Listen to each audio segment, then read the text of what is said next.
That's the only reason I've got rugs in my lounge, is to hide all the bloodstains on the floor from seizure injuries, not from all the murders. I have smashed everything in my house. Like, I'm forever having to get new glasses or plates or bowls or whatever, because I chuck them and I break stuff and then I roll around in the shards. Can you imagine you rolling around in like broken glass and some guy just having a furious wank? Yeah, this is money down the drain by not catching this gold. Drain, man. Seriously. Could you tie a camera to your seizure alarm so it was like only recording when you had seizures? Yeah, activated by that. Yeah, I think that would be the way forward, because you wouldn't want to have them going 24/7. That would be weird.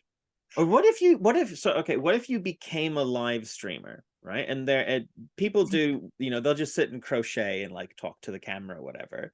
So then you're live streaming, narrating your life, and then every once in a while, oh, she's had a seizure. Oh, quick, everyone come. Oh, Yeah. Mary's having a seizure. Look at it go. Look at it go. What would you do if I had a seizure right now? Right now, I would make sure I would listen out to see if your little wall box had gone off, and I'd make sure that if you needed it, they were coming, and I would keep recording because it's fucking gold. Have you ever had a seizure mid and they just find you with your hand in your pants? That's how angrily I'm at. So, is she having a seizure? No, she's just playing with herself. Her heart rate's at 210. Yeah, no, she's a very aerobic. Then that's where, you become anxious and consumed by the ideas of what should, could, or would have been, instead of the blanket acceptance that, oh, well, I'm on the floor again. The skirting boards are dirty. Or, when I when I wipe my ass and the toilet paper comes back like red, I'm like, oh, that's unfortunate. Need to do something. Yeah, most people, if they're bleeding out of their ass, would have a bit more of a reaction to that. That would be the be all and end all of their existence. Whereas these extreme experiences, and I think hopefully there's some of our listeners out there who live in these such extreme environments. It's like being a mountaineer, up on Mount Everest. Yes, yeah. But Mount Spasmore. Please don't mount the spaz. Well, back to our only spaz page, but it'll cost you $100. And it's subscribers again. Yeah, a month. Mountaspaz.com. Is she having a seizure? No, she's just playing with herself. Her heart rate's at 210. The worst one, which I obviously won't go into detail, but I was performing an act on a gentleman when he realised, okay, she's... Yeah. Oh, no. Yeah, and managed to move myself. He moved myself before things got tragic. At least you don't have those seizures where you like bite really hard. Well, I bite the inside of my face and I clench my jaw a lot and crunch my teeth. So it wouldn't have ended pleasantly. Wow. Unless he's one of those people that subscribes to the Only Spouse page. People are into cock and ball torture. So I bet... It's an element of danger. She might bite my cock off. At first, people are like, oh my God, are we allowed to joke about this? And it's like, yes, I can joke about it, so feel free to laugh along. This is pure medical speculation. Science. Yes. You know what's terrible?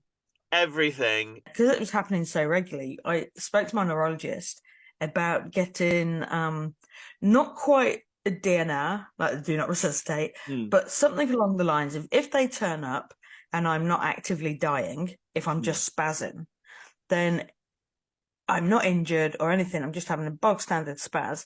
Can they just leave me and they don't have to hang around? They can just go on with their day. Or if they give me the small amount of medication and put me in a recovery position, can they not just leave me? Right. I'm fine with that.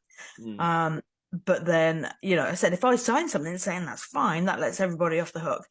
And they couldn't do that because if the paramedics drug me and then I did die, effectively they murdered me. It's not just a matter of them. It's not just a matter of them turning up and going, "Oh, she's spazzing, we'll walk away." Right. It's like we've given her. We've done an intervention, and then possibly not, but it's like liability. You should theme all of them. Have candy for Halloween.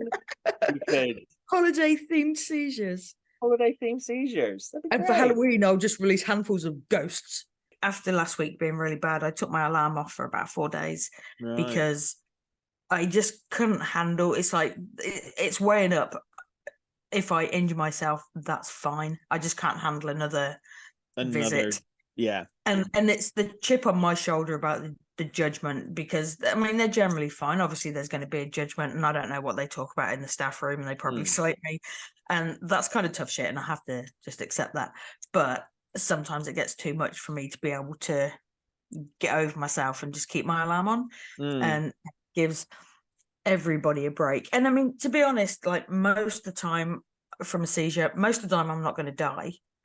So, okay, here's my pet theory for you, is that you are actually immortal because your seizures run your heart so good, so your fitness is so on point that you are a god, basically. Yeah, but see, the thing is, I hate cardio. Yeah, but you Cardio get it sucks. anyway. You get so much cardio from your seizures. Oh, that's the bonus. I kind of get invisible exercise, so I don't have to be aware of it. I Yeah, just get it's it. like having a night person from Rick and Morty. You're just like unconscious, your heart rate's 210 for an hour, and then you're like, boom, cardio done. They put me on some anti-anxiety meds when I was a teenager, which really helped, and then I kind of grew out of it, basically, mostly. Yeah. But Yeah. I'd still kind of worry about stuff as a grown-up. But now I don't ever really worry about anything.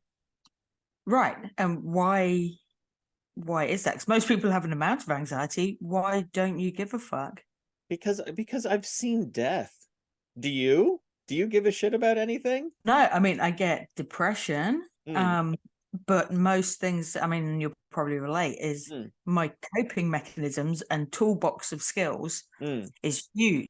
And so when something happens, like the initial bump, something's happened, is shock, but I can deal with most stuff. Yeah, that there is no situation. You have been in such extreme situations, and you can get through them.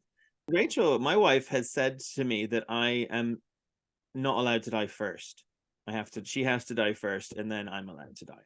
Yeah. Well, I mean, yeah, me and my siblings, I want to be the first to go. And luckily, because of my health, I probably will be. So bonus. But I couldn't deal. Yeah, no, I have to even shake my head and get those thoughts out. I cannot deal with even that thought of anything happening to any of those guys entering my head. Does that give you anxiety? Yes, big time.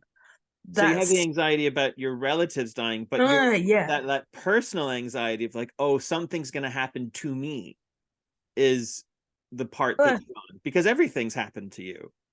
Or like we've had lots of stuff, like we've looked at it, like my own death doesn't bother me, and not in any depressive way. It's just, it's not actually a big deal. Occasionally I have stopped breathing or whatever, and so it's for those ones. And so I need to roll you back for a hot second, because the sentence, occasionally I have stopped breathing or whatever, that's not a thing people say. At first people are like, oh my god, are we allowed to joke about this? And it's like, yes, I can joke about it, so feel free to laugh along. If a thing exists, like porn will be of it, and there will be people who want to pay for it. So there will be people who get off on you having seizures, and you can set up an OnlyFans, monetize myself. Only spaz. Yeah. Well, I mean, there's me, and you could be on there. Yeah. And if you're listening to this right now and you think you qualify, you can join my OnlySpaz site, and I will only take a percentage cut of your income. There you go. See, that's where the money is. It's all about the hosting. Yeah. All of this podcast has just been a lead up to my marketing campaign of getting my OnlySpaz off the ground. Literally off the ground. Hey! Or on whatever you want, big boy.